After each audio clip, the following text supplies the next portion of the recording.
Graduation పూర్తి కాగానే హైదరాబాద్లోని ఒక ప్రముఖ ఐటీ కంపెనీలో ఉద్యోగం. నెలకు 45,000 రూపాయల జీతం.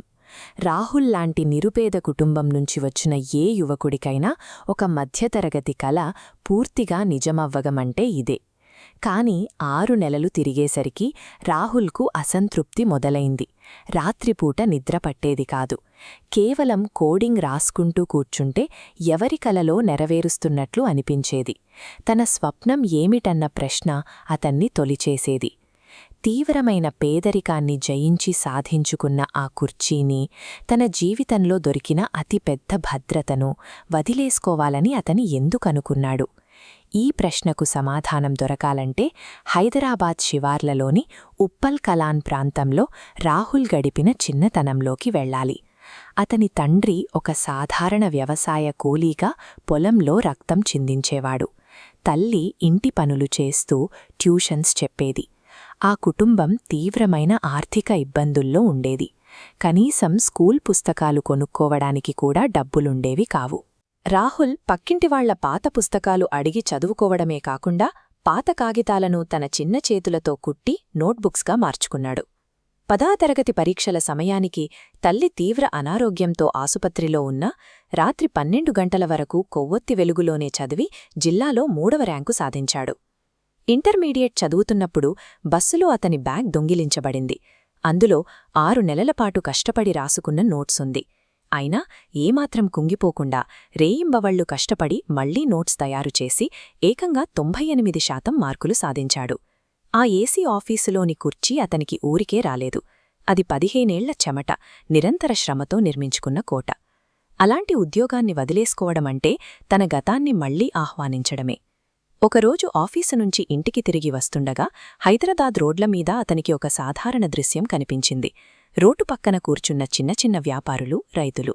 దేశంలో డిజిటల్ టెక్నాలజీ ఎంత వేగంగా విస్తరిస్తున్నా ఈ గ్రామీణ వ్యాపారులు మాత్రం ఆ ప్లాట్ఫాంలకు పూర్తిగా దూరంగా మిగిలిపోయారు. ఆ ఆలోచనే అతన్ని ఉద్యోగానికి రాజీనామా చేసేలా చేసింది. మళ్లీ పాత పేదరికంలోకి పడిపోతామేమో అని అతని తల్లిదండ్రులు తీవ్ర భయానికి లోనయ్యారు. మొదటి 2 సంవత్సరాలు నరకం కనిపించింది. దాచుకున్న డబ్బంతా అయిపోయింది. స్నేహితులు చూసి నవ్వారు. ఒక్కోసారి కనీసం ఒక పూట భోజనం కొనుక్కునే స్తోమత కూడా ఉండేది కాదు. ఆ కష్టాల్లోనే అతను గ్రామ వ్యాపారి అనే ఒక చిన్న యాప్ను తయారుచేశాడు. గ్రామీణ ప్రాంతాల్లోని చిన్న వ్యాపారులు తమ వస్తువులను అప్లోడ్ చేసి మధ్యవర్తులు లేకుండా నేరుగా కస్టమర్లకు అమ్ముకునేలా డిజైన్ చేసిన డిజిటల్ ప్లాట్ఫామ్ ఇది. అతను ఆలోచించకుండా ఉద్యోగం వదిలేలేదు. ఆ గ్రామీణ వ్యాపారుల కష్టాన్ని అర్థం చేసుకుని సరైన డిజిటల్ పరిష్కారం కనుక్కోవాలంటే తాను కూడా ఆ కష్టాల మధ్య ఉండి పనిచెయ్యాలని నిర్ణయించుకున్నాడు. కాలేజీ రోజుల్లో రోజుకు 14 గంటలు చదివిన అలవాటు ఇప్పుడు రోజుకు 18 గంటలు ఈ యాప్ కోసం పనిచేసేలా మార్చింది. ఈ గ్రాఫ్ చూడండి. మొదట్లో ఎదుగుదల చాలా నెమ్మదిగా ఉండేది. గ్రామాల్లో తిరిగి మొదటి 100 మంది యూజర్లను తీసుకురావడానికి చాలా సమయం పట్టింది. కాని వారికి లాభాలు కనిపించగానే నోటిమాట ద్వారా విస్తృతంగా వ్యాపించింది. కొన్ని నెలల్లోనే యూజర్ల సంఖ్య లక్షలకు చేరి గ్రాఫ్ ఒక్కసారిగా పైకి లేచింది. గ్రామాల్లో జరుగుతున్న ఈ డిజిటల్ వ్యాపారాన్ని గమనించిన ఒక పెద్ద ఇన్వెస్టర్ రాహుల్ ఐడియాకు భారీగా ఫండింగ్ ఇచ్చాడు. అక్కడ్నుంచి ఆ కంపెనీ వేగం పెరిగింది.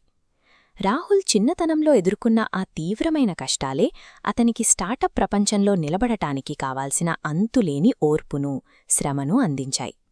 ఆ చేదు అనుభవాలే ఒక $1 బిలియన్ కంపెనీని నిర్మించడానికి పునాదులుగా మారాయి. 5 సంవత్సరాలు గడిచేసరికి గ్రామ వ్యాపారి భారతదేశంలోనే అతిపెద్ద రూరల్ కామర్స్ ప్లాట్ఫామ్గా నిలిచింది. ఆ కంపెనీ వాల్యుయేషన్ $1 బిలియన్ దాటింది. ఒకప్పటి వ్యవసాయ కూలీ కొడుకు ఇప్పుడొక బిలియనీర్. కాని ఆ ఆర్థిక విజయం అతని జీవనశైలిని మార్చలేదు. ఇప్పటికీ అతను పాత రాహుల్లాగే సాధారణంగానే ఉంటాడు. తను పుట్టిన గ్రామంలోనే ఒక పెద్ద స్కూల్ నిర్మించాడు. ఒకప్పుడు పాత కాగితాలు కుట్టుకుని చదువుకున్న తనే ఇప్పుడు ఎంతోమంది పేద విద్యార్థులకు స్కాలర్షిప్స్ అందిస్తున్నాడు. రాహుల్ తన ఆత్మకథలో రాసుకున్న ఒక మాట ఎప్పటికీ గుర్తుంచుకోదగ్గది. కలలు చూడండి, కాని ఆ కలల కోసం రక్తం చిందించండి, అప్పుడు ఏ స్వప్నమైనా నిజమవుతుంది. రాహుల్ తను అనుభవించిన కష్టాలని పాఠాలుగా మలచుకుని తనలాంటి ఎంతో మందికి ఒక మార్గాన్ని సుగమం చేశాడు. తన వ్యక్తిగత ఎదుగుదలను తన ఊరి ఎదుగుదలతో ముడిపెట్టి ఒక గొప్ప వారసత్వాన్ని సృష్టించాడు.